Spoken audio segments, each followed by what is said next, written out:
নমস্কার। আজকে প্রথমেই 5 থেকে 10টা স্টক নিয়ে আলোচনা করব। তারপর আমি নিফটির চার্টে যাব। আজকে এক্সপায়ারিও ছিল, একটু সেক্টর নিয়ে কথা বলবো, কিন্তু আগে 5-6টা স্টক নিয়ে কথা বলবো, মন দিয়ে শুনবেন।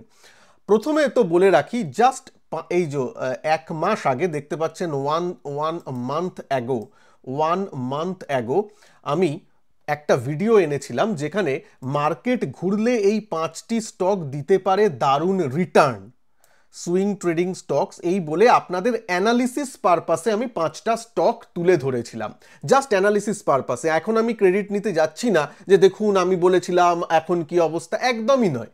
আমি তো আপনাকে নিতেও বলিনি, বেচতেও বলিনি, আমি বলেছিলাম এগুলো অ্যানালিসিসের জন্য দেখা যেতে পারে, যেহেতু এগুলো টেকনিক্যাল চার্টে কি বিষয় বৃত্তান্ত তা নিয়ে আলোচনা করেছিলাম। ঠিক আছে, আপনাদের নিজেদের অ্যানালিসিসের জন্য রেখেছিলাম, জাস্ট আমি চিনিয়ে দিয়েছিলাম। একটু মনে করিয়ে দিই। প্রথমে হচ্ছে মাঝগাঁও ডক শিপ বিল্ডার, দেখতে পাচ্ছেন তখন ছিল 2300 এরকম লেভেলে। ঠিক আছে, এই লেভেলটা আমার মনে হয় 2329। আজকে মাঝগাঁও ডক 3400। আজকে মাঝগাঁও ডক 3400, 1 মাস আগে। হ্যাঁ, আমি বলবো তারপর। আজকেও মোটামুটি আমার লিস্টে 10টা স্টক আছে আলোচনার জন্য, আলোচনা আমি করব। ঠিক আছে, তারপর আমি এখানে এসেছিলাম, একটু আমার অ্যাপ নিয়ে কথাবার্তা বলেছিলাম। ঠিক আছে, তারপর আবার এসেছিলাম কেফিনটেক, এটা বলেছিলাম। তার আগে আমি সিডিএসএল নিয়ে বলেছিলাম, যদি এখানে যান না, কেফিনটেকটা মনে হয় আগে বলেছিলাম। কেফিনটেক 996, দেখতে পাচ্ছেন 996 টাকায় চলছিল, মাঝখানে সেটা কিন্তু 1200 টাকাও গেছিল, এখন আবার একটু কারেক্ট করে 1100 টাকা। ঠিক আছে, তাও মোটামুটি। সিডিএসএল যদি দেখেন, হ্যাঁ, সেন্ট্রাল ডিপোজিটরি, সিডিএসএল, তখন দাম চলছিল 1143 টাকা। 1100 টাকায় এই ক্যান্ডেলটা তৈরি হচ্ছে ডেলিতে। হ্যাঁ, এখন দেখবেন মোটামুটি এসব উঠে এরকম এরকম জায়গায় 1700, আরো উপরে। এখানে এটা তো 1600 লেভেল, এটা তো 1600 লেভেল, এখন 1700 টাকায় চলে গেছে, 1100 টাকায়। এগুলো বলে আপনাদের বলছি না দেখুন কি বলেছিলাম, না, একদমই নয়। আজকে যে ভিডিওতে যে স্টকগুলো নিয়ে বলবো, সেগুলোতেও কিছু মানে জানার জিনিস থাকবে, এগুলোকে জানার জিনিস হিসাবে নিন। সিডিএসএল আপনাদের দেখালাম। আর কিছু স্টক নিয়ে কি বলেছিলাম, তারপর দেখি। না, সেন্ট্রাল ডিপোজিটরি সিডিএসএল নিয়ে অনেকক্ষণ বলেছিলাম, 1100 টাকায় বলেছিলাম, তার এখন 1700 টাকা। তারপর তো ইউএস মার্কেট নিয়ে আলোচনায় চলে গেছিলাম, ন্যাসড্যাক ফ্যাসড্যাকের চার্ট দেখতে পাচ্ছেন, তার মানে ঠিক আছে। এটা জাস্ট বলা থাকলো, এটা জাস্ট বললাম। বেশি দিন আগে কিন্তু নয়, 1 মাস আগের ভিডিও, 5600 লোক দেখেছেন, তার মানে আশা করি আপনারা দেখেছেন। যদি এই ভিডিওটা মনে থাকে, প্লিজ নিচে লিখবেন হ্যাঁ দাদা 5টা স্টকের ভিডিওটা মনে আছে। কিনতে না কিনতে আমাকে জানাতেও হবে না, আমি আপনাদের বলিও নি কিন্তু কিনতে, কারণ আমি অ্যানালিসিস করছি, আমি তো ফিনান্সিয়াল অ্যাডভাইজার নই, রাইট? জাস্ট মনে আছে কিনা একটু লিখবেন, হ্যাঁ দাদা মনে আছে। কারণ গত ভিডিওতে একজনের কমেন্ট দেখেছিলাম, সে বলছে না সিডিএসএল তো আপনি 1100 টাকায় 1000 টাকায় এসেছিল, বলেননি কিছু। ভাই মশাই, অ্যানালিসিস আছে, আপনি নেবেন কিনবেন কি কিনবেন না, আপনার কি লাগে না লাগে সেটা তা আপনি বুঝবেন, রাইট? আমি এখানে কি করেছি কি না করেছি সেটা আমি বলবো। চলুন এবার একটু একটু জানিয়ে দিয়ে এবার আমি আসল ভিডিওতে আসি, যেখানে আমি আজকের দিনে 5 থেকে 6টা 7টা স্টকের নিয়ে একটু আলোচনা করব। ঠিক আছে, তার আগে একটা ছোট্ট করে বলে নিই, এই যেভাবে আমি স্টকগুলোকে আইডেন্টিফাই করছিলাম, মাইন্ডসেট নিচ্ছিলাম, সেগুলোই কিন্তু আমার ডিটেলসে সুইং ট্রেডিং এই কোর্সে শেখানো হয়। দেখুন, নিজেও তো আপনি জানেন 5টা স্টক নিয়ে যে 1 মাস আগে বলেছিলাম, হয়তো আপনাদের মনেই নেই, কারণ আপনি ওই যে মানে না শিখলে ওই ফ্রি জিনিস অত মানুষের মনেও থাকে না। কিন্তু এইখানে আমি প্রক্রিয়াটা নিয়ে শেখাই। এই যে স্টক ট্রেডিংয়ের যে সুইং ট্রেডিংয়ের যে আমার কোর্সটা, যেটা গুগল প্লে স্টোর থেকে আমার এই সঞ্জয় টক্স অ্যাপটা ইনস্টল করে নেবেন, বা ভিডিওর নিচে ডেসক্রিপশন বক্স, ফার্স্ট কমেন্ট বক্সে লিঙ্কও দেওয়া আছে, সেখান থেকে করে নিতে পারেন। 7ই জুন মানে আর দুদিন বাকি আছে, 7ই জুনের আগে এনরোল করে নেবেন, কারণ 8 তারিখ থেকে কিন্তু ক্লাস শুরু হয়ে যাচ্ছে। 7ই জুন এনরোল করলেও হবে, 8 তারিখ থেকে ক্লাস শুরু, 8ই জুন। এবং আমি রাত 9টার দিক থেকে ক্লাস নিই, যাতে অফিস কাছারি যারা করেন তারাও আরামসে ক্লাসগুলো করতে পারেন। আমি লাইভ ক্লাস নিই, হ্যাঁ, রাত 9টা থেকে আমি লাইভ ক্লাস নেব। মাঝে মাঝে কয়েকদিন হয়তো কোর্সের মধ্যে কয়েকদিন এমন রাখবো যেদিন মার্কেট আওয়ার্সে হয়তো সকালের দিকে একটু দরকার হতে পারে, সেটা আমি আগে থেকে বলে রাখবো, যেদিন একটু প্র্যাকটিক্যালগুলো বোঝাবো জিনিসগুলো। তাছাড়াও থাকবে একটা স্পেশাল জিনিস থাকবে এর মধ্যে, যেখানে আমি জানেন যে আমি পার্সোনাল নিজের অ্যাকাউন্টে সুইং ট্রেডিং করি, যে ধনের অ্যাকাউন্টে যেটা করছিলাম, মে মাসের সুইং ট্রেডিং চ্যালেঞ্জটাও আপনাদের সাথে সামনে করেছিলাম ইউটিউবে। সেই যে আমি পার্সোনাল করি তার যে ভিডিও, সেই যখন আমি ট্রেডগুলো করছি তারও আমি ভিডিও রেকর্ডেড রাখছি, যেগুলো কিন্তু এই কোর্সে as a free add in হিসাবে আপনারা পেয়ে যাবেন। যারা এই কোর্সটায় এনরোল করবেন তারা সেই সব সেই ভিডিওগুলো আফটার মাই ট্রেড ক্লোজিং, অবশ্যই যখন আমার ট্রেড ওপেন থাকবে আমি দেখাতে পারি না, আমি দেখাবও না, যখন কোর্সটার শেষ সপ্তাহ চলবে বা তার আগের সপ্তাহ, তখন কিন্তু আপনারা এই যে কোর্স ডিউরেশনে যে আমি সুইং ট্রেডিং চ্যালেঞ্জগুলো করছি বা সুইং ট্রেডিং পার্সোনাল অ্যাকাউন্টে যা করছি তারও রেকর্ডেড ভিডিও আপনারা পেয়ে যাবেন। তার থেকে বুঝতে পারবেন যে হ্যাঁ, যে স্যার যখন ট্রেড করেন যে কি মাইন্ডসেট থাকে, কোথায় স্টপ লস থাকে, একটা পজিশনে কেন এন্ট্রি নিচ্ছি, কেন এক্সিট করছি, একদম লাইভ ব্যাপারগুলো কিন্তু আপনারা জানতে পারবেন। অবশ্যই কোনো রেকমেন্ডেশন বা অ্যাডভাইস হিসাবে নয়, আমার ট্রেড ক্লোজ হয়ে যাবার পরে সেই রেকর্ডেড ভিডিওগুলো কোর্সের লাস্টে পাবেন, ঠিক আছে? কিন্তু সেটা একটা দারুণ জিনিস থাকবে, যেটা আমি নতুন অ্যাড ইন করেছি এই সুইং ট্রেডিং কোর্সের মধ্যে। যাই হোক, যারা এনরোল করার এনরোল করে নেবেন। এবার আমি আসি আজকের ভিডিওতে, যেটা আমি কিছু স্টক নিয়ে আলোচনা করব। প্রথমে যখন কথা হলোই তখন সিডিএসএল নিয়ে কথাটা বলি। দেখুন, সিডিএসএল আমি বারবার বলেছি, অ্যাজ আ ডিসক্লেমার বলে রাখি, আমি কিন্তু আমার পোর্টফোলিও টাইপের স্টক বলতে পারেন, যে মানে আমি ওই এক সময় বলেছিলাম যে আমি আপাতত যদি ফান্ডামেন্টালটা এরকমই থাকে, যদি বিজনেসটা এরকমই থাকে, তাহলে হয়তো আমি নেক্সট জেনারেশনকেও এটা দিয়ে যেতে পারি অ্যাজ আ গিফট। কেননা এটার বিজনেস মডেলটা যদি বলুন, প্রায় মনোপলিস্টিক বিজনেস, এনএসডিএল তো লিস্টেড নয়, মনোপলিস্টিক বিজনেস। হ্যাঁ, এই বিজনেস উঠে যাবে তা কোনো এই নয়। তাহলে ফান্ডামেন্টালি কি ভালো, আগে সেটা অ্যানালিসিস করবেন। ফান্ডামেন্টালি যদি ভালো লাগে তাহলে কি, আমি বারবার বলেছিলাম এই যে দেখুন স্টকের এরকম লিস্ট, যে একটা খাতায় লিস্ট রেখে দেবেন, লিস্ট লিখে রাখবেন। এই স্টকগুলো আমি লিখে রেখেছি আপনাদের সাথে আলোচনা করব বলে। স্টকের একটা লিস্ট লিখে রাখতে বলেছিলাম, যাকে বাকেট লিস্ট বা উইশ লিস্ট বলে, রেখে দেবেন। তারপর মার্কেট যখন সুযোগ দেবে, মানে স্টকগুলো তো নিচে আসে, কারেক্ট করে মশাই, সব স্টকই কারেক্ট করে, স্ট্রেট লাইনে কেউ বাড়ে না, বারবার বলেছিলেন। স্ট্রেট যখন নিচে আসবে, আপনার এক একটা দামে যেমন যেমন মনে হবে অল্প অল্প করে পজিশন অ্যাড করবেন বা কিনে কিনে জমাবেন। আমি সিডিএসএল কিনতে বলছি না, আবার বলছি, কোনো রকম ফিনান্সিয়াল রেকমেন্ডেশন অ্যাডভাইস হিসাবে ব্যাপারগুলো নেবেন না। আমি ইন জেনারেল ইনভেস্টমেন্টের যে সূত্র বা ফিলোসফি, যেগুলো শ্রদ্ধেয় রাকেশ ঝুনঝুনওয়ালা থেকে শুরু করে বিজয় কেডিয়া থেকে শুরু করে সবাই বলেন, সেটাই আবার একবার আপনাদের কাছে আওড়িয়ে দিচ্ছি। যে একটা উইশ লিস্ট তৈরি করে রাখবেন, যেমন যেমন দামে নিচের দিকে আসবে, উপরের দিকে তাড়া করে নয়, যেমন যেমন নিচের দিকে আসবে তখন একটু একটু করে নিলেন, যদি ফান্ডামেন্টাল আপনার ভালো লাগে। আর একটা কথা বলি, এখন সিডিএসএল নিয়ে অনেক প্রশ্ন আসছে আমার কমেন্ট বক্সে, যে হ্যাঁ এখন কি নেওয়া যায়, এত ভালো, কত দূর যাবে, এক্সেট্রা এক্সেট্রা। আমি তাদের জাস্ট একটা কথাই বলি, 1700 টাকায় সিডিএসএল যাদের ভালো লাগছে এখন, এক মাস আগে 1100 টাকায় তাদের ভালো লাগেনি সিডিএসএল? আমি শুধু এই প্রশ্নটা ছুঁড়ে দিতে চাই। আমি একটু medium to long term investment পারপাসেই জাস্ট বলছি, কেন এক মাসে তো সিডিএসএল এর ফান্ডামেন্টালি কিছু চেঞ্জ হয়নি, কিচ্ছু চেঞ্জ হয়নি। তাহলে তাহলে নিজেকে নিশ্চয়ই প্রশ্ন করুন যে আপনি সত্যি ইনভেস্টর তো, নাকি নিজেকে ইনভেস্টরের ছাপ্পা মেরে চালাচ্ছেন, আর ওই ট্রেডিং মানসিকতাও নেই। ট্রেডিং মানসিকতা থাকলে তো ওই টেকনিক্যালেও অনেকবার এন্ট্রি দিয়েছিল সিডিএসএল, টেকনিক্যালে, একদম পিওর টেকনিক্যালেও অনেকবার সাপোর্টে এসে, মানে হাইয়ার হাই দেখবেন, আমি সিডিএসএল এর চার্টটা খুলছি না, কিন্তু যদি আপনি দেখেন এরকম ভাবে নিচ থেকে উপর থেকে নেমেছিল, তারপর একটা রাউন্ডিং বটম টাইপের ফরমেশন করে এরকম হায়ার লো করেছিল ফরমেশন, তখন তাহলে এন্ট্রি নিতেন। তাহলে টেকনিক্যালটাও জানি না, এদিকে আমি ট্রেডিং শুধু দামটা দেখছি, আবার ভাবছি যে না ফান্ডামেন্টাল অ্যানালিসিসটাও জানি না, এদিকে আমি ইনভেস্টর হতে চাইছি। না মশাই, তাহলে হয় না, এইভাবে হবে না। একটা দেখুন, হয়তো আমার কথাটা খুব হার্শ লাগবে, কিন্তু এটাই রিয়েলিস্টিক। আপনি কি করতে চান ক্লিয়ার রাখুন। যদি ট্রেডিং করতে চান, একটু টেকনিক্যালটা ভালোভাবে শিখুন, জানুন, বুঝুন, তারপর আসুন মার্কেটে।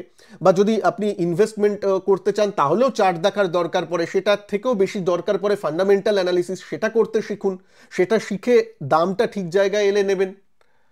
অনেক সুযোগ দিয়েছিল সিডিএসএল, যাই হোক এখন তো 1700 টাকায় উঠে গেছে, আর কি বলবো। কিন্তু যাই হোক, সিডিএসএল ফান্ডামেন্টালি এক মাস আগেও যা ছিল এখনও তা আছে। এর পরের স্টকে আসি, সেটা হচ্ছে, এবার বলবেন দাদা তাহলে আপনার এখন মতামত কি? মতামত কিছু নেই, আমি এখানে রেকমেন্ডেশন দিতে আসিনি। সিডিএসএল আমার, আমি বারবার বলেছি একটা কথা, যখন 1900 টাকাতেও চলছিল, দেখবেন 1900 টাকা, তখনও আমি বলেছি সিডিএসএল আমার ভালো লাগে। 1500 টাকায় এসেছিল নামার সময়, আমি বলেছি ভালো লাগে। 1300 টাকায় এসেছিল ভালো লাগে। 1100 টাকায় তো আমি ভিডিওতেই কভার করেছি, তখনও আমার ভালো লাগে। এটা যদি 800 টাকায় আসতো তাহলেও আমার ভালো লাগতো, কারণ আমি তো ফান্ডামেন্টালটা দেখছি, যেহেতু আমার মানে ব্যাপারটা 15 বছরের, ঠিক আছে, আর আমার কেনা দাম অনেকটা নিচে, যে প্রত্যেকটা লেভেলেই অল্প অল্প করে নিলাম। এই নয় যে আমি 1100 টাকায় নেবো না, এইদিকে 1700 টাকায় দাম দেখে নেবো না, তাহলে ট্রেডিং করব, তাহলে ট্রেডিং করবেন। ব্যাপারটা এইভাবে ক্লিয়ার রাখবেন। হ্যাঁ, ফান্ডামেন্টাল হিসাবে ঠিক আছে। এর পরের যে স্টকে আসবো সেটা হচ্ছে বিএসি। বিএসি এই স্টকটা আচ্ছা, ভিডিওকে ভালো লাগলে একটু লাইক করে দেবেন প্লিজ প্লিজ, আর একটা কমেন্ট করবেন ওই বিগত 1 মাস আগের 5টা স্টকের ভিডিওটা মনে আছে কিনা একটু কমেন্ট করে জানাবেন, না হলে আমি জানবো যে অপাত্রে দান করছি, তাহলে এই ধরনের অ্যানালিসিসমূলক ভিডিও আর আনবো না, ঠিক আছে? যদি আপনাদের মনে থাকে প্লিজ একটু লিখবেন। বিএসি এখন মানে মাঝে স্প্লিট বোনাস হয়েছে, ওইটা নিয়ে এখন লাইফ হাইয়ে চলে গেছে, যদি ওটাকে অ্যাডজাস্ট করে দেখেন। আজকে তো 2900-র উপরে গিয়ে প্রায় 2900-তে বন্ধ দিয়েছে প্রায়। তো দেখুন, মাঝে মাঝে কিন্তু স্টকটা সুযোগ দিয়েছিল 2900 মানে প্রায় 3000-এ চলে গেছে। মানে যদি আপনি বোনাস স্প্লিট 1:3, মানে ওই 2:1 হলে ওই অনুপাত যদি নিয়ে দেখেন, আগের দামের প্রায় 9000 টাকার কাছাকাছি চলে গেছে। তো তো মানে কি আর বলবো, বিএসসি স্টকটা ওই 3000-এর 9000-এর যদি অ্যাডজাস্টেড প্রাইস দেখেন, 3900 টাকায়ও এসেছিল, 4000 টাকায়ও এসেছিল। আপনি হয়তো অ্যাডজাস্টেড চার্টে দেখবেন 1200 টাকা বা 1400 টাকায়ও এসেছিল, যখন ওই ট্যারিফ নিয়ে ওই এপ্রিল মে মাসে যে ফলটা এসেছিল তাতে। তাহলে ফান্ডামেন্টালটা তো চেঞ্জ হয়নি মশাই। আপনার যদি বিএসসি ভালো লাগতো, একটা উইশ লিস্টে যদি নাম লেখা থাকতো বিএসসির, নিজে থেকেই বলুন না, একবার ভেবে দেখুন না, ইউএস ট্যারিফ লাগাচ্ছে, বিএসসির কি যায় আসে তাতে? বিএসসির কি হবে? হ্যাঁ, মানে ইউএস ট্যারিফ লাগাচ্ছে, তার জন্যে কি বলে সিডিএসএল এর কি হবে? ডিম্যাটের উপর কি প্রভাব পড়বে? আমি শুধু এটা বুঝি না। ওটা তো প্রায় ডোমেস্টিক স্টোরি। কেননা এফআইআইদেরও আছে, মানে ওই সেটা এনএসডিএল এর সাথে বেশি আছে, ডেটা যা বলে, এনএসডিএল এর সাথে ডিম্যাট অ্যাকাউন্ট ওদের বেশি। তো তাই বলছি, বিএসসিতে তো ট্রেডিং হবে না। হ্যাঁ, মাঝখানে যুদ্ধের ব্যাপারটা এসেছিল, হ্যাঁ, যুদ্ধের ব্যাপারে একটু বিএসসি এনএসসি মানে সিডিএসএল এর পক্ষে খারাপ। যুদ্ধ তো সারা জীবন চলবে না মশাই। যুদ্ধ যখন লেগেও ছিল আমরা জানতাম একটা সময় গিয়ে থামবে, কবে থামবে হয়তো কেউ জানে না, কিন্তু থামবে তো।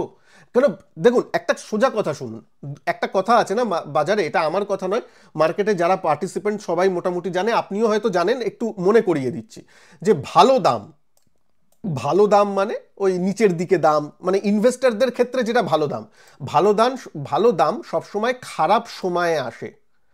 সময় খারাপ হবে তাহলেই ভালো দাম পাবেন, আর যখন সময় ভালো তখন খারাপ দাম পাবেন, তখন আর আপনার জন্য যেটা ভালো দাম সেটা পাবেন না, তখন উঁচুর দিকেই দাম পাবেন। ইনভেস্টরদের জন্য তো উঁচু দামে কেনাটাকে একটু যদি খারাপ দাম বলি, ধরুন আগে থেকে ইনভেস্টমেন্ট নেই, তাহলে তো ওটা খারাপ দাম হয়ে গেল না। সেই খারাপ দামটা কিন্তু আপনার ওই হ্যাঁ ভালো সময় পাবেন। তো তাই জন্য বলছি, মানে আপনার দামটাও ভালো চাই, এদিকে সময়টাও ভালো চাই, সব বুলরান চলবে, মার্কেট তেজি, কোনো যুদ্ধ রব নয়, কোনো ট্যারিফ ব্যাপার নয়। হ্যাঁ, এখনকার উদাহরণ দিয়ে বলছি, এরকম রোজি পিকচার চলবে, আর আপনি দেখবেন যে দাম একদম নিচে পড়ে আছে মশাই, ওরকম হয় না সাধারণত হয় না। তো এই জন্য যখন আপনি নিচের দিকে নেবেন ফান্ডামেন্টালি ভালো স্টকে, যে স্টকে আপনার বিশ্বাস আছে, ওই সঞ্জয় টক্স বাংলা চ্যানেল কি বললো বা হ্যান ত্যান অন্য চ্যানেল কি বললো, টিভি অ্যানালিস্টরা কি বললো তা নয়, যেটা আপনার ভাল লাগে সেটাকে অ্যানালিসিস করুন। হ্যাঁ, সবার কথা শুনুন, জানুন, নোট করুন, কিন্তু তারপর নিজে থেকে অ্যানালিসিস করুন, যেটাকে নিজে বোঝেন, যে ব্যবসাটাকে সেটাকে বুঝে তারপর করুন। আচ্ছা, ভিডিওটা একটু হয়তো বড় হচ্ছে কারণ আমি ডিটেলসে আলোচনাটা করছি। তো বিএসসি ওই যদি ফান্ডামেন্টালি ভালো স্টক, কিন্তু ওই আমি আবার বলছি, এনএসসির লিস্টিং হলে একটু, এনএসসি নিয়ে এরপরেই বলবো, এনএসসির লিস্টিং হলে হয়তো বিএসসির উপর প্রভাব পড়বে, সেটা একটু দেখা যেতে পারে। কেননা এনএসসি এখন অন্য মার্কেটে যা ট্রেড করছে, হ্যাঁ আনলিস্টেড মার্কেটে এনএসসি ট্রেড হয়, সেখানে যা পিই রেশিও, তার থেকে কিন্তু বিএসসির পিই রেশিওটা বেশি, সেটার একটা ভ্যালুয়েশন হয়তো দেবে। এই ফাঁকে আমি এনএসির কথা বলি। এনএসি এখনো লিস্টেড হয়নি, তো কিন্তু আপডেট যা আছে, যা কথা শোনা যাচ্ছে, সেবির তরফ থেকে, সেবির চেয়ারম্যানও সেদিনকে বলেছিলেন 1 মাস আগে, 1-2 মাস আগে, এক্স্যাক্ট ডেট আমার মনে নেই, যে এনএসির যে ওই বাধা বিপত্তিগুলো ছিল বিভিন্ন, সেগুলো কিন্তু আস্তে আস্তে কেটে যাচ্ছে, এবং ওরা নিজেরাই বলছে we can expect very soon. ওনাকে যখন জিজ্ঞেস করা হয়েছিল যে এনএসির অ্যাপ্রুভাল এবং ওইসবের ব্যাপারে, তো সুন এটা বলা হয়েছে। এবার সুনটা কখন তা জানা নেই, তবে একটু ভালো রকম ফাইনাল পর্যায়ে আছে বলে কিন্তু মনে করা হচ্ছে। তো তাই জন্য এনএসি যদি লিস্টেড হয় তখন একটু ভ্যালুয়েশন কম্প্যারিজন হবে বিএসির সাথে এনএসির, সেই অনুযায়ী হয়তো একটা ব্যাপারটা হবে, সেটা আমরা দেখব। তবে এনএসিও কিন্তু নিজের র্যাডারে রাখবেন যখন এনএসি লিস্টিং হবে, বা লিস্টিংয়ের দিকে একটু নজর রাখবেন। এই চ্যানেলেও তো আমি অবশ্যই বলবো, তার জন্য ভিডিওটাকে লাইক করে দিন, আর একবার চ্যানেলকে সাবস্ক্রাইব করে অবশ্যই রাখুন। আনলিস্টেড স্পেসে জাস্ট আপনাদের বলার জন্য বলে রাখি, এনএসি এখন ট্রেড করছে মোটামুটি ওই 2300 থেকে 2400 এর মধ্যে। জানেন আনলিস্টেড স্পেসে তেমন কোনো ওই দামের কোনো এই ঠিক নেই, এক একটা ব্রোকার এক এক রকমভাবে দামের কোটেশন আসে, তো ওরকমভাবে ট্রেড করছে। পিই রেশিও যদি বলেন মোটামুটি 40-এর কাছে পিই রেশিও, যদি আমি ঠিক জেনে থাকি। তো যাই হোক, এরকম ব্যাপার। বিএসির পিই রেশিও একটু বেশি, ব্যাস। আচ্ছা, আর ফেস ভ্যালু কিন্তু এক, হ্যাঁ, এনএসির ক্ষেত্রে, বিএসির ক্ষেত্রে যেটা একটু মনে হয় বেশি। তো যাই হোক, এবার আমি আসবো পরের স্টক নিয়ে কথা বলতে। সেটা হচ্ছে যে স্টকগুলো নিয়ে আপনাদের সাথে মোটামুটি বলা থাকে, সেটা হচ্ছে কোচিন শিপইয়ার্ড, মাঝগাঁও ডক, তো 5টা স্টকের আগেই বললাম, মাঝগাঁও ডক, জিআরএসি মানে ওই গার্ডেন রিচ শিপইয়ার্ড। আমি তিনটেকেই একই বাস্কেটে ফেলে একটু আলোচনা করে দিচ্ছি, এই শিপিং কাম ডিফেন্স টাইপের যাদের একটু ফ্লেভার আছে তাদের। দেখুন, এদের ফান্ডামেন্টালটা মানে আমি বলছি 6 মাস আগেও যা ছিল আজকেও যা আছে মোটামুটি সেম। একটু চেঞ্জ হয়েছে ফান্ডামেন্টাল, যে এখন ওই যুদ্ধ রব হওয়ায় প্রত্যেকটা দেশই তার ডিফেন্সের উপর বেশি জোর দিচ্ছে, সুতরাং আমাদের ডিফেন্সের উপর একটু বেশি জোর হচ্ছে। তাতে এদের কি হবে, যে মানে পাইপলাইনে অলরেডি অর্ডারগুলো ছিল সেইগুলো আরও একটু ত্বরান্বিত হবে, বা তাড়াতাড়ি হয়তো একটু করতে হবে, এই ব্যাপারগুলো থাকবে। মানে ফান্ডামেন্টাল আগে খুব খারাপ ছিল, এখন চট করে ওই ওয়ারটা হওয়ার পর ভালো হয়ে গেছে তা নয়, আগেও ছিল, তারপর একটু ওভার ভ্যালুয়েশন হয়ে গেছিলো, একটু ঠান্ডা হয়েছে, এখন আবার উপরের দিকে ডিফেন্স স্টকগুলো যাচ্ছে বা ডিফেন্স সেক্টরটা যাচ্ছে, সুতরাং এগুলো ঠিক আছে। এবার দেখুন, এক একজনের মার্কেট ক্যাপ আলাদা, এক একজনের বিজনেস মডেল আলাদা, এটা একটু বুঝতে হবে। কোচিন শিপইয়ার্ডের যেমন বিজনেসটা মোটামুটি একটু মেনটেনেন্সের উপর বেশি আপাতত, জানি না কাল থেকে নতুন কোনো প্রজেক্ট পাই কিনা। মানে এখন ওই যে আমাদের যে আইএনএস বিক্রান্ত, এইসব যে শিপগুলো আছে, যেগুলো বড় বড় ধরনের শিপ, এয়ারক্রাফট ক্যারিয়ার টাইপের, তাদের মেনটেনেন্সের উপর এরা বেশি জোর দেয়, ঠিক আছে। তো এইসবের ব্যবসা, মাঝগাঁও ডকের ব্যবসা কিন্তু নতুন ধরনের যুদ্ধপথ তৈরি করা, বা ওই সাবমেরিনের ব্যাপারগুলো, ওইগুলো একটু বেশি। হ্যাঁ, কোচিন শিপইয়ার্ড যে এগুলো করে না তা নয়, এগুলো করে কিন্তু একটু কম, ভবিষ্যতে মনে হচ্ছে আরো করবে। যাই হোক, এরকম ব্যাপার। মাঝগাঁও ডকের এইটা মেন ব্যবসা, গার্ডেন রিচেরও তেমনি আলাদা। তার মানে এক একটা জিনিসের ব্যবসার ব্যাপারটা ডিফেন্সে থাকলেও এক একজন এক এক রকম ধরনের তাদের এক্সপার্টিজ আছে। যেমন ধরুন, ইন্ডিয়ান ক্রিকেটে 11 জন খেলে প্লেয়ার, এক একজনের এক এক রকম এক্সপার্টিজ। বিরাট কোহলির একরকম এক্সপার্টিজ, মানে আমাদের বুমরার একরকম ক্যাপাবিলিটিস, হ্যাঁ, তো এরকম ব্যাপার। তো যাই হোক, সেটা আশা করি আপনাদের বোঝাতে পারলাম। সেক্টর তো একই, ইন্ডিয়ান ক্রিকেট প্লেয়ার, কিন্তু ব্যাপারটার মধ্যেও একটু আলাদা আলাদা ব্যাপার আছে, এটা একটু মনে রাখবেন। ফান্ডামেন্টাল ঠিক আছে ডিফেন্সেরও এবং এদেরও, তবে ওই বারবার আমি যেটা বলি আবার মনে করিয়ে দিচ্ছি, যে কোনো স্টক উঁচু দামে, মানে দামটা যখন স্ট্রেট লাইনে উঠছে তখন ফলো না করে একটু রুটিটা ঠান্ডা করে একটু সাপোর্টে এলে যখন কারেকশন দেবে, ওটা ঝিমিয়ে আস্তে আস্তে অল্প অল্প করে কিন্তু নেওয়াটা সব থেকে বেটার হয়, যদি আপনি অ্যানালিসিস করে আপনি দেখেন যে ভালো এখনো আছে। একটা স্টপ লস দিয়ে রাখবেন, আমি বারবার বলি স্টপ লস ছাড়া কাজ করবেন না। হ্যাঁ, ইনভেস্টমেন্টেও আমি স্টপ লস রাখতে বলি, কারণ অনেক সময় আপনারা তো ভুল করে ঢুকে পড়েন না, ফান্ডামেন্টাল তো অতটা জানেন না, ঢুকে পড়েন, মানে এবং জানাও যায় না। রিটেলারদের পক্ষে আপনি ফান্ডামেন্টাল তো 3 মাস 6 মাস বাদে জানতে পারবেন, ওই কোয়ার্টারলি রেজাল্ট বেরোলে, তার আগে কি হচ্ছে আপনি জানতেও পারবেন না। তো তাই জন্য একটু স্টপ লস রেখে কাজ করবেন।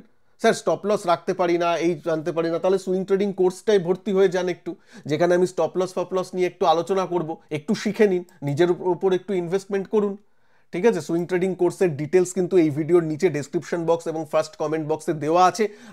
8ই জুন থেকে ক্লাস স্টার্ট হচ্ছে, আবার বলে দিলাম, একটু দেখে নেবেন। গুগল অ্যাপ থেকে, প্লে স্টোর থেকে সঞ্জয় টক্স এই অ্যাপটা ডাউনলোড করে নিয়ে এনরোলমেন্ট করে নেবেন। আচ্ছা আচ্ছা, এবার আরও স্টক নিয়ে আলোচনা করব। সেটা হচ্ছে, দেখুন এই যুদ্ধে জেনটেক বা ড্রোন জাতীয় জিনিসের অনেক কথা শুনেছেন। ড্রোন, মেন তো ড্রোনের উপরেই ছিল। তো এই জেনটেক কিন্তু ড্রোনের এইসব ব্যাপারগুলো একটু প্রোভাইড করে। জেনটেক ছাড়া আরও কোম্পানি আছে, অনেকগুলো হয়তো লিস্টেডও নয়, কিন্তু ঠিক আছে, জেনটেক একটু প্রিডমিনেন্টলি আছে। কিন্তু এর মধ্যে একটা প্রবলেম আছে জেনটেকের, যে স্টকটা কখন কি করবে জানা নাই। মাঝে মাঝে সার্কিটে চলে, মাঝে মাঝে আবার নেমে যায়, মাঝে মাঝে এই করে, মানে একটু ছোট ধরনের স্টক, তো তাই জন্য ছোট ধরনের মানে মিড ক্যাপ স্মল ক্যাপ জাতীয় স্টক, তাই জন্য দেখুন, তাই জন্য সব থেকে বেশি ভালো হয়, আমি যেদিন এটা কভার করেছিলাম ডিফেন্স সেক্টরটা আফটার সিজ ফায়ার ডিক্লারেশন, তখন আমি বলেছিলাম এই যে এতগুলো আছে কোনটা নেব, কি করব। এবার হ্যালও আছে আমার লিস্টে, হ্যাল নিয়ে বলবো, তখন বলবেন আমি এটা নেব না, ওটা নেব না, এটা নেব। লাস্টে কি করবেন জানো তো, যেটা সব থেকে কম দাম সেখানে চলে যাই আমরা। যদি মনে হয় একটা স্টকের দাম 3400, আরেকটার দাম হয়তো 300, আমি কিন্তু 300 টাকার স্টকটা রিটেলাররা বেশি নিতে চায়। সেটা দেখে না যে সেটার পিই হয়তো বেশি, সেটার হয়তো ব্যবসাটা অত ভালো নয়, বা এই না, অতটা কেউ দেখে না। আরে বাবা 300 টাকায় তো পাওয়া যাচ্ছে, কম দাম নিয়ে নাও। আরে কম দাম ওটা নয়, ওইভাবে হয় না। পার্সেন্টেজ টার্মসে ভাবতে হয়, কতটা গেইন পাচ্ছেন বা পোটেনশিয়াল অফ বিজনেস। তো তাই জন্য আমি তাদের জন্য বলেছিলাম, যারা পারেন না তারা এইদিকে নিজে অ্যানালিসিস করে, নিজে অ্যানালিসিস করে দেখলেন যে ডিফেন্স সেক্টর ভালো লাগছে, তাহলে ডিফেন্স সেক্টরের মিউচুয়াল ফান্ড, ডিফেন্স সেক্টরের ইটিএফ আছে, সব থেকে ভালো হয় সেটা নিয়ে নেওয়া। আমি বলছি, কোনো রেকমেন্ডেশন নয়, মতিলাল ওসওয়ালের যে ডিফেন্স ইটিএফটা আছে, আমি যখন কভার করেছিলাম তখন 91, 92 এরকম ছিল, তারও নিচে ছিল। 87ও আমি দেখেছি যখন ওই ওয়ারগুলো চলছিল, বা ওয়ারটা সবে শেষ হব করছিল, 87, 90 এরকম। আজকে সেটা প্রায় 98, 99 হয়ে গেছে, মানে 10%, 15% রিটার্ন ওই দিয়ে দিয়েছে। আমি ডিফেন্স সেক্টর নিয়ে আলোচনায় তখন দেখিয়ে দেবো সেক্টরের চার্ট খুলে, বুঝতে পারছেন? সুতরাং এটা মাথায় রাখবেন। চলুন এবার আসি। তো জেনটেক বললাম, হ্যাল এবং বিইএল, এই দুটোকে না বললে একদমই নয়। ডিফেন্স সেক্টরের দিগ্গজ স্টক হ্যাল এবং বিইএল, যদিও হ্যালের একটু ওই এক্সিকিউশন নিয়ে প্রবলেম আছে, যেটা আপনাদের যে আমাদের বায়ুসেনার যে অধ্যক্ষ উনিও বলেছেন। তো যাই হোক, মানে ঠিক টাইমে জিনিসগুলো সরবরাহ করা হচ্ছে না, হ্যাঁ, ওই ব্যাপারগুলো আছে। কিন্তু ঠিক আছে, হ্যাল এবং বেল এরা ভালো। এবার তাই জন্য কতগুলো দিকে দেখবেন, যদি একটা দুটো স্টকে টেকনিক্যাল বুঝে তেমন এন্ট্রি এক্সিটটা করতে পারেন, you are master of that, then it's okay. না হলে একটু মিউচুয়াল ফান্ড আছে, একটু নিয়ে দেখলেন কেমন যাচ্ছে, একটু রিট্রেসমেন্ট, এখন তো অনেকটা বেড়ে গেছে, একটু মিউচুয়াল ফান্ডগুলোও কারেক্ট হবে, ডিফেন্স সেক্টরও একটু কারেক্ট হবে, তখন আমি চার্টে দেখিয়ে দেবো যে বিগত সময় দিয়েছে, তখন দেখবেন। ঠিক আছে, এইভাবে। আচ্ছা, সোলার ইন্ডাস্ট্রিজ এটাও নিয়ে বলি। সোলার ইন্ডাস্ট্রিজ এটাও ডিফেন্সের, হ্যাঁ, সোলার মানে সোলার ভাববেন না, ডিফেন্সের মধ্যেই আছে। ওই বারুদ এইসব জিনিসগুলো তৈরি করে, মানে এক্সপ্লোসিভ টাইপের ব্যাপারগুলো বেশি করে। তো এইটাও ভালো আছে, তবে অনেকটা একটু হাই টিকিট সাইজের স্টক। তাই জন্য আমি বারবার বলছি, যদি তেমন না হয়, মিউচুয়াল ফান্ড আছে, ইটিএফ আছে, সেই দিকেও দেখা যেতে পারে। এইবার পাওয়ার সেক্টর নিয়ে কথা বলবো, যেটা নিয়ে এই পাওয়ার সেক্টরের মধ্যে আপনাদের যেগুলো ফেভারিট, আপনাদের, হ্যাঁ, বেশি প্রশ্ন আসে আমার সুজলন নিয়ে। আরে বাবা, পাওয়ার মানেই কি সুজলন? তা তো নয়, অন্যান্যও আছে। দেখুন টাটা পাওয়ার ভালো, তাদের বিজনেস করছে। ইভেন একটা জিনিস আমার ভালো লাগছে, একটা জিনিসের ফান্ডামেন্টাল একটু চেঞ্জ হচ্ছে, আমি দাম নিয়ে বলতে চাই না, সেটা হচ্ছে রিলায়েন্স পাওয়ার। হ্যাঁ, রিলায়েন্স পাওয়ার, তবে risk, it is the high risk high ব্যাপার। কিন্তু এইটাই কিন্তু একটু যেন ওরা রিসেন্টলি খবর একটা বলি, খবর হচ্ছে এসজিভিএন এর থেকে তারা বরাত পেয়েছে, অর্ডারের একটা পেয়েছে, সেটা একটু দেখেছে। প্রায় তাদের কাছে যে বাইরের দিকে ব্যাংকের কাছে যে লোন ছিল সেগুলো সে পুরো চুক্তা করে দিয়েছে। ঠিক আছে, মানে ডেটটাকে কমিয়েছে, যেটা একটা ভালো দিক। সুতরাং একটু টার্ন অ্যারাউন্ড স্টোরি হলেও হতে পারে। এই কোয়ার্টারে প্রফিটে ফিরেছে, আগে লস মেকিং ছিল, এখন প্রফিটে ফিরেছে। সুতরাং এর ফান্ডামেন্টালের দিকে একটু নজর রাখতে বলবো। আপনারা তো শুধু দাম দেখে নেন, ওই 60 টাকার স্টক বলে, এখন 60তে চলছে, ওই 60 টাকার স্টক বলে নিয়ে নেব না, এরকম যদি করেন ফাঁসবেন। ফান্ডামেন্টালটা দেখুন, ফান্ডামেন্টালটা যদি ভালো লাগে, টার্ন অ্যারাউন্ড স্টোরি বলে মনে হয়, তাহলে অল্প স্বল্প করে কিছু একটু দেখতে পারেন নিজে অ্যানালিসিস করে, আগে বলছি। ঠিক আছে, আমি ফান্ডামেন্টাল পজিটিভ দিকগুলো একটু বললাম। আর যখনই যা করুন ইনভেস্টমেন্টের জন্য করলে একটা রুল মনে রাখবেন, এটা মিউচুয়াল ফান্ডের ফান্ড ম্যানেজাররাও করে, একটা স্টকে মোটামুটি তার 5%-এর বেশি অ্যালোকেশন থাকে না, 5%-এর বেশি অ্যালোকেশন থাকে না। তাহলে কি একটা স্টক যদি 20%ও পড়ে, আপনার ওভারঅল পোর্টফোলিওর মাত্র 1% হিট হবে। ঠিক আছে, এটা শুনে মনে হবে আরে এটা কি বলছেন, 5% বাড়লেও তো বেশি হবে না। মশাই শুনুন, তাহলে একটা কথা বলি, এটা আমি বলছি না, রাকেশ ঝুনঝুনওয়ালা থেকে শুরু করে শ্রদ্ধেয় সবার দেখুন, আর মানে প্রয়াত শ্রদ্ধেয় রাকেশ ঝুনঝুনওয়ালাজির থেকে তো আর বড় কেউ তেমন ইনভেস্টার নেই, মানে আমরা যাকে বিগ বুল বলি। তো ওনারও যদি পোর্টফোলিও দেখেন সেই অর্থে, তখন দেখবেন ওই লুপিন, টাইটান, এই 2-3-4টে স্টকই কিন্তু ওনার পোর্টফোলিওকে বাড়িয়ে দিয়েছে। তাছাড়া ওনার পোর্টফোলিওতে এত অনেক উঁচা স্টক আছে যেগুলো কিন্তু কিছুই করেনি।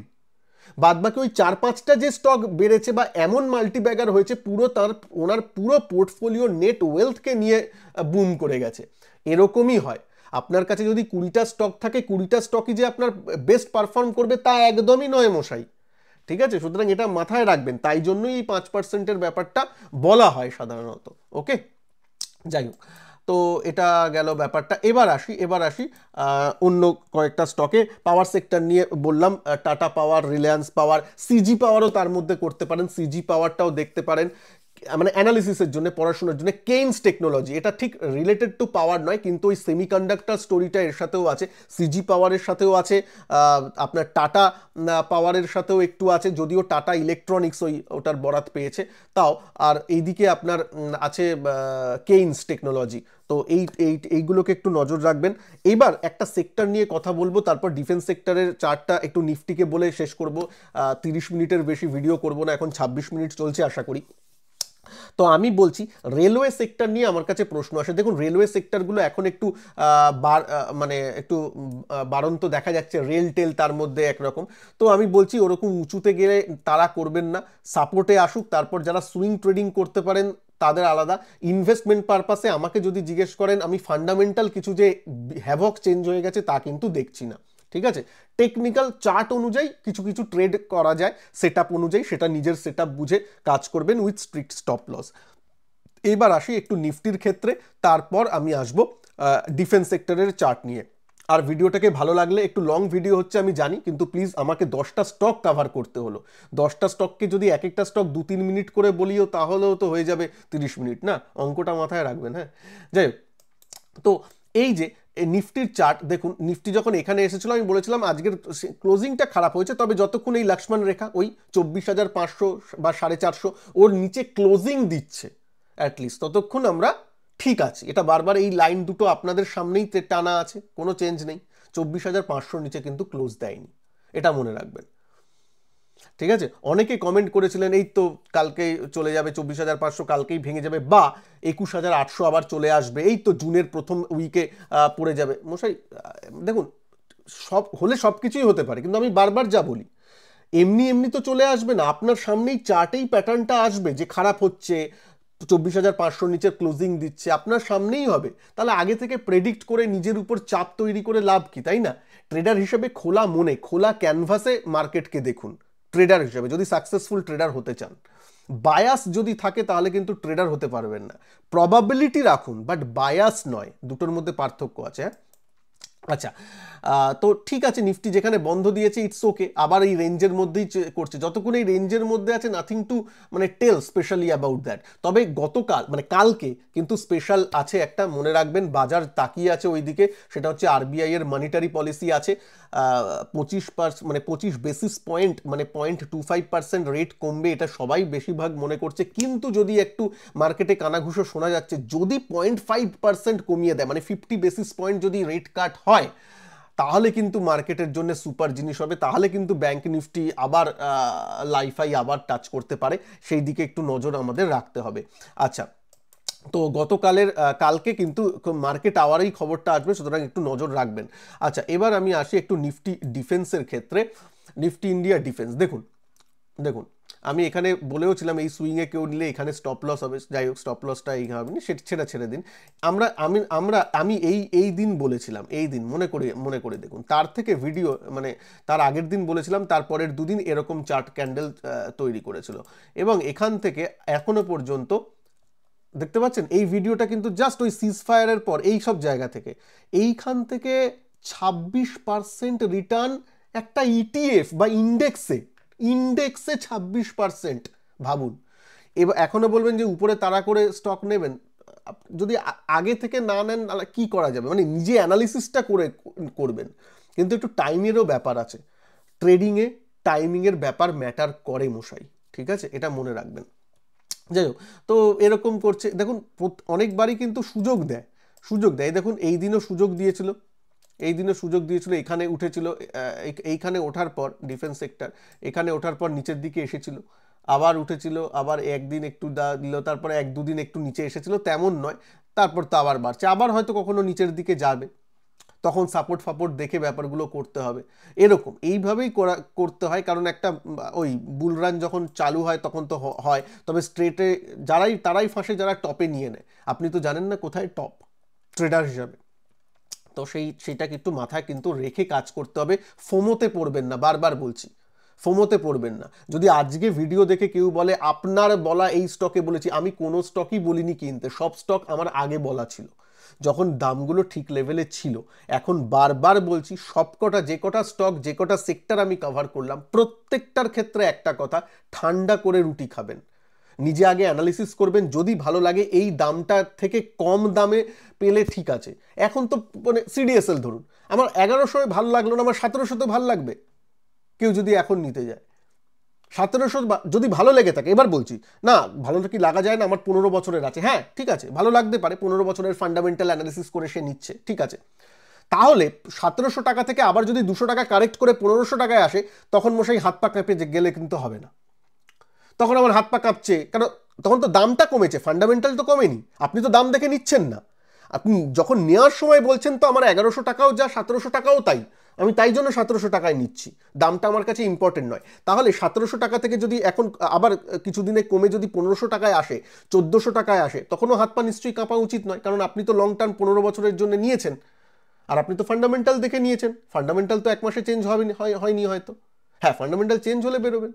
দেখুন, নিজেকে ভুল বোঝাবেন না, দাম দেখলে দামটাই দেখবেন, তাহলে টেকনিক্যাল অনুযায়ী কাজ করবেন, ফান্ডামেন্টাল দেখলে ফান্ডামেন্টালটা দেখবেন বেশি করে, দুটোকে মিলিয়ে দেখলে টেকনো ফান্ডা যেটা আমি ফলো করি, তাহলে দুটোকে মিলিয়ে দেখবেন যে কখন কোন সময় কোনটা ভালো আছে, এই টাইপের।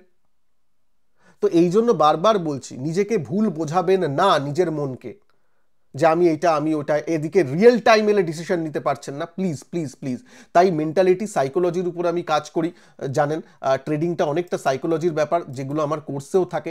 সুইং ট্রেডিংয়ের ফার্স্ট ক্লাস থেকেই কিন্তু আমি ট্রেডিং মেন্টালিটি তৈরি করার উপর জোর দিই। 1.5 মাসের 2 মাসের ক্লাস কোর্স হবে, 1.5 মাস মোটামুটি ক্লাস হবে ধরুন, সেখানে কিন্তু মেইন কাজগুলো থাকবে আমার আপনাদের মেন্টালিটি গ্রো করার, নিজের উপর কনফিডেন্স আনার, ঠিক আছে। যদি কোর্সে জয়েন করতে চান, ভিডিওর নিচে ডেসক্রিপশন বক্সে লিঙ্ক দেওয়া আছে, ফার্স্ট কমেন্ট বক্সেও লিঙ্ক দেওয়া আছে, একটু চেক করে নেবেন, বা গুগল প্লে স্টোর থেকে সঞ্জয় টক্স SANJOY এই অ্যাপটা ইনস্টল করে নেবেন, এনরোল করে নেবেন 8ই জুনের আগে, 8ই জুন থেকে ক্লাস স্টার্ট, আর মাত্র 2 দিন বাকি আছে। ভালো থাকবেন সবাই, ভিডিওটাকে ভালো লাগলে একটু লাইক আর কমেন্ট আপনাদের থেকে আশা করি। নমস্কার, জয় হিন্দ, বন্দে মাতরম।